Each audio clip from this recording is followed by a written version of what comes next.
tinolang manok. Let's go!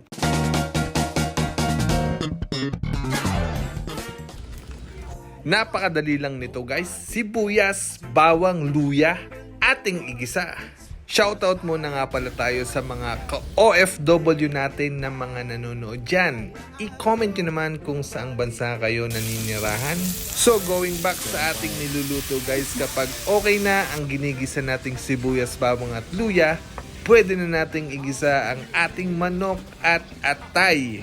Kapag na-mekos-mekos na natin mga pisyan, lagyan na natin ng sabaw at asin, pampalasa.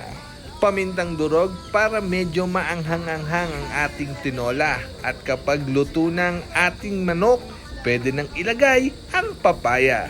Pakuluin lang natin ng mga ilang libong segundo para manood palalo ang lasa sa manok. At kapag luto na ang papaya, pwede nang ilagay ang malunggay.